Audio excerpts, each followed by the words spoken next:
Assalamualaikum warahmatullahi wabarakatuh. Puji syukur kita panjatkan kehadirat Tuhan Yang Maha Esa, karena atas izinnya kita dapat berkumpul pada kesempatan ini. Terima kasih untuk Profesor Dr. Widya Paramita Lokapirnasari, Magister Peternakan Dokter Hewan, selaku dosen pengampu mata kuliah Sistem Agribisnis Veteriner atas kesempatannya. Pada kesempatan kali ini, kami dari kelompok 1 akan memaparkan hasil kajian kami yang berjudul Biosecurity pada Peternakan Sapi Potong. Sebelum memulai materi, terlebih dahulu izinkan kami memperkenalkan anggota kelompok kami. Yang pertama, Dr. Hewan Siska Mahargian Fibrianti. Yang kedua, Alia Wahyuning Pratiwi Putri, Sarjana Teknologi Pangan. Yang ketiga, Laili Nur Anggraini, Sarjana Kedokteran Hewan. Peternakan sapi potong merupakan salah satu sektor penting dalam penyediaan protein hewani di Indonesia. Tingginya permintaan daging sapi menuntut adanya sistem produksi daging sapi yang efektif, sehat, dan berkelanjutan. Namun, produktivitas sapi potong seringkali terhambat oleh munculnya penyakit menular, baik yang bersifat endemik atau menimbulkan wabah. Penyakit-penyakit tersebut dapat menurunkan produktivitas ternak, mengancam kesehatan masyarakat, dan menimbulkan kerugian ekonomi yang tidak kecil. Oleh karena itu, penerapan biosecurity menjadi aspek yang sangat krusial dalam peternakan. Rumusan masalah yang pertama, apa yang dimaksud dengan biosecurity dalam peternakan? Yang kedua, bagaimana pelaksanaan komponen biosecurity pada peternakan sapi potong? Yang ketiga, apa manfaat dan tantangan yang dihadapi dalam menjalankan biosecurity pada peternakan sapi potong? Kemudian untuk tujuan, yang pertama, menjelaskan konsep biosecurity dalam peternakan. Yang kedua, menjelaskan pelaksanaan komponen biosecurity pada peternakan sapi potong. Yang ketiga, menjelaskan manfaat dan tantangan yang dihadapi dalam menjalankan biosecurity pada peternakan sapi potong. Kemudian untuk manfaat yang pertama adalah menjadi pedoman dalam meningkatkan kesehatan ternak dan mencegah kerugian akibat penyakit bagi peternak. Yang kedua, menambah literatur mengenai biosecurity pada peternakan sapi potong. Yang ketiga, memberikan pemahaman untuk konsumen mengenai pentingnya penerapan biosecurity terhadap mutu dan kualitas daging sapi. Pembahasan biosecurity pada peternakan sapi potong. Bio artinya kehidupan, security perlindungan atau pengamanan. Biosecurity adalah upaya atau usaha pengamanan makhluk hidup dari agen penyakit serta mengurangi resiko masuk dan menyebarnya penyakit di peternakan. Prinsip dasar biosecurity. Yang pertama, bioexclusion, yaitu upaya mencegah agen penyakit muncul ke dalam peternakan. Contoh perlakuan sanitasi dan desinfeksi. Yang kedua, biocontainment, yaitu upaya untuk mencegah agen penyakit menyebar di dalam dan keluar dari peternakan. Contohnya melakukan vaksinasi.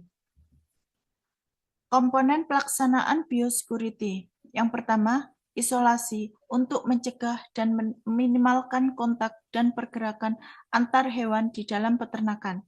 Misalnya, memisahkan sapi yang baru tiba di peternakan dimasukkan ke dalam kandang isolasi.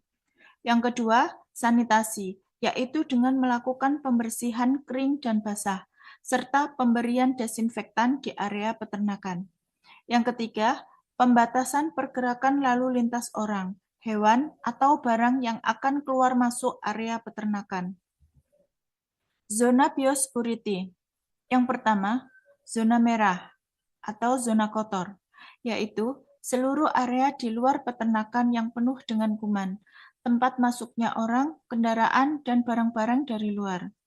Yang kedua, zona kuning atau zona transisi, yaitu perbatasan antara zona merah dan zona hijau, tempat sanitasi dan desinfeksi untuk persiapan masuk ke zona hijau. Di zona kuning terdapat ruang ganti baju, kamar mandi, tempat cuci tangan dan kaki. Yang ketiga, zona hijau atau zona bersih, yaitu area bersih dan steril hanya yang berkepentingan boleh masuk. Zona hijau merupakan lokasi ternak berproduksi. Semua benda yang masuk harus steril. Penyakit yang sering menyerang sapi. Penyakit yang umumnya menyerang sapi potong, contohnya PMK. PMK menyerang hewan berkuku belah, seperti sapi, disebabkan oleh aptovirus. Gejala klinis yang ditimbulkan seperti lepuh pada mulut dan kuku, demam, tidak nafsu makan. Menyebabkan harga sapi turun karena berat badan yang menurun. Sumber dan juga penularan. Karakteristik dari penyakit PMK. Penyakit menular pada hewan berkuku belah seperti sapi, kambing, domba, dan juga kerbau dengan tingkat morbiditas yang tinggi. Sumber penularan dari penyakit PMK meliputi air liur, vesikel, feses, urin, susu, serta lingkungan yang tercemar seperti kandang, peralatan, transportasi, pakaian, pakan, dan juga air minum. PMK dapat menular secara langsung melalui kontak maupun tidak langsung dan juga melalui airborne, alat, lalu lintas ternak. Untuk dampak yang ditimbulkan oleh PMK dapat berdampak secara langsung maupun tidak langsung. Untuk dampak secara langsung, yakni turunnya nafsu makan yang menyebabkan turunnya bobot produksi dan juga tingginya angka kematian serta keguguran, serta menurunnya produktivitas ternak. Dampak tidak langsung pada penyakit PMK adalah penurunan fertilitas, populasi, produksi jangka panjang, biaya, yakni biaya pemusnahan, biaya kompensasi, karantina, dan juga vaksinasi, serta kerugian ekonomi meliputi industri, ekspor, pasar, pendapatan peternak. Penerapan biosecurity di peternakan sapi potong. Untuk yang pertama adalah mengenai kandang dari sapi potong. Fungsi dari kandang sapi potong adalah sebagai tempat hidup, perlindungan, serta biosecurity dan juga sanitasi. Lokasi dari kandang sapi potong hendaknya jauh dari pemukiman dan juga dapat diakses oleh air bersih dan juga jalan. Konstruksi dapat berupa dinding yang berbahan baku, bata, kayu, ataupun beton. Untuk konstruksi sendiri hendaknya diperhitungkan dengan jangka waktu 5-10 tahun. Untuk atap dari kandang sapi potong hendaknya menggunakan genteng dengan kemiringan 25 hingga 45, kemudian seng atau asbes dengan kemiringan 15 hingga 20, dan juga memiliki tinggi 2,5 hingga 4,5 meter. Untuk lorong hendaknya memiliki lebar 1,5 hingga 2,5 meter, dapat terletak di bagian tengah, samping, sesuai dengan tipe kandang. Untuk palungan, yakni palungan pakan dan juga palungan minum, hendaknya mudah dibersihkan dengan ukuran lebar 50 cm. Untuk palungan pakan, hendaknya memiliki panjang 90 hingga 100 cm. Dan juga untuk palungan minum, hendaknya memiliki panjang 50 hingga 60 cm. Untuk lantai dari kandang sapi potong sendiri dapat berupa tanah, beton, semen, kayu, ataupun bahan yang lain yang penting kuat dan juga memiliki tingkat kemiringan 5-10%. Prosedur masuk dan juga keluar peternakan.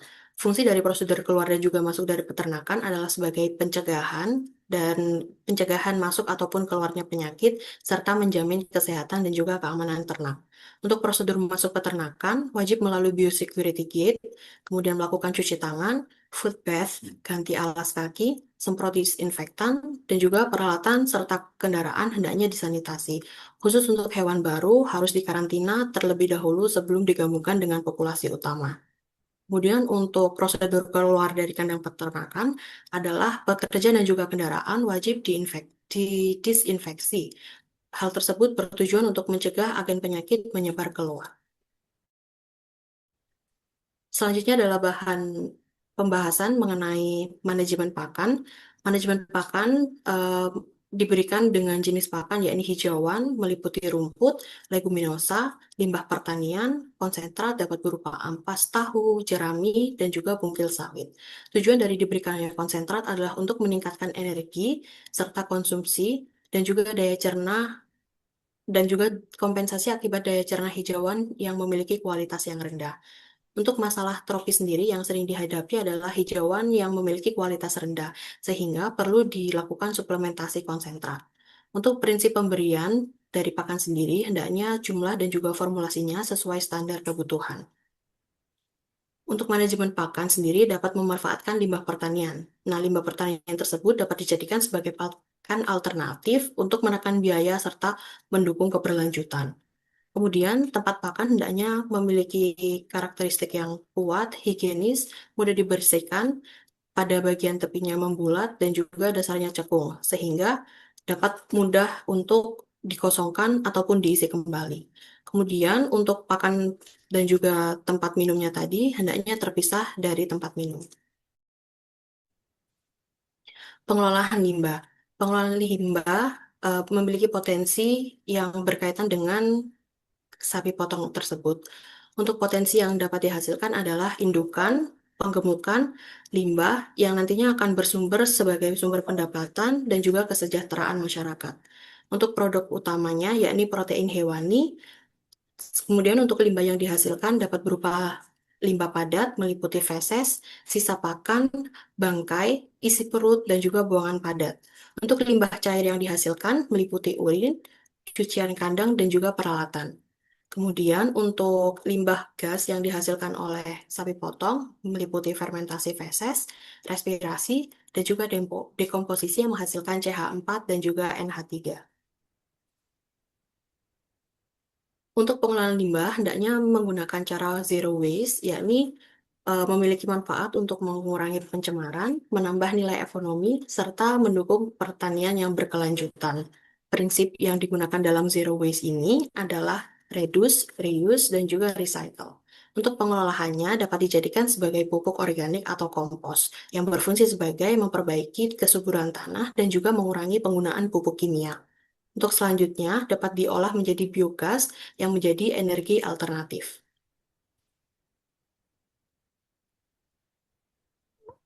Berikutnya adalah manfaat dari penerapan biosecurity.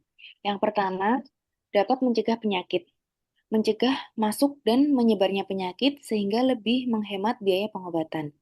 Yang kedua, meningkatkan produktivitas sehingga ternak sehat, bobot harian tinggi, efisiensi pakan, dan angka kebuntingan tinggi. Yang ketiga, efisiensi biaya produksi. Pencegahan lebih murah dibanding penanganan wabah, sehingga bisa menjadi investasi jangka panjang. Kemudian yang keempat, menjamin mutu dan keamanan produk. Daging yang dihasilkan aman, berkualitas, dan dapat meningkatkan kepercayaan konsumen. Kemudian yang terakhir, mendukung kesehatan masyarakat dengan mencegah zoonosis dan memutus rantai penularan penyakit. Kemudian tantangan, untuk yang pertama, kurangnya kesadaran dan pengetahuan peternak. Biosecurity dianggap terlalu rumit atau tidak penting, sehingga perlu dilakukan edukasi dan penyuluhan. Yang kedua, keterbatasan biaya. Membutuhkan sarana dan prasarana, di antaranya sanitasi, karantina, tata kandang, dan pengelolaan limbah. Yang ketiga, kurangnya kedisiplinan. Pelaksanaan kebersihan kandang, kontrol lalu lintas ternak, dan sanitasi yang tidak konsisten. Kemudian yang keempat, dukungan, kebijakan, dan pengawasan yang lemah. Regulasi sudah ada, namun dalam implementasinya terkendala koordinasi. Dan yang terakhir adalah tuntutan food security.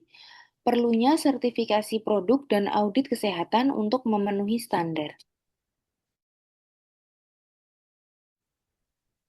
Kesimpulannya adalah biosecurity adalah salah satu pilar dalam manajemen sapi potong. Biosecurity merupakan rangkaian tindakan pencegahan yang dirancang untuk mengurangi risiko wabah penyakit masuk, tersebar, dan keluar.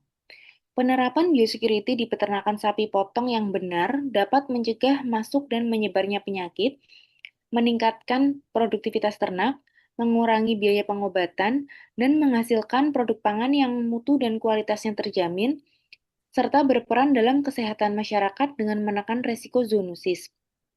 Namun, dalam penerapannya, masih banyak tantangan yang harus dihadapi, antara lain kurangnya kesadaran dan pengetahuan peternak, keterbatasan biaya, kurangnya kedisiplinan dalam pelaksanaan, kurangnya dukungan terhadap kebijakan dan pengawasan, serta permintaan produk pangan yang memenuhi standar food security. Saran, Penerapan biosecurity membutuhkan peran bersama. Peternak harus disiplin dan memahami pentingnya biosecurity. Pemerintah perlu membuat kebijakan tegas serta menyediakan infrastruktur, sementara lembaga dan dokter hewan berperan dalam memberikan edukasi. Konsumen juga berkontribusi dengan memilih produk dari sistem produksi berstandar biosecurity guna mewujudkan rantai pangan yang sehat dan aman. Demikian pemaparan yang dapat kami sampaikan mengenai biosecurity pada peternakan sapi potong. Kami juga mengucapkan terima kasih yang sebesar-besarnya kepada Profesor Dr. Widya Paramita Lokapirnasari, Magister Peternakan Dokter Hewan, selaku dosen pengampu mata kuliah Sistem Agribisnis Veteriner yang telah memberikan bimbingan dan kesempatan pada kami. Semoga apa yang kami sampaikan bermanfaat dan dapat menjadi bahan diskusi bersama. Wassalamualaikum warahmatullahi wabarakatuh.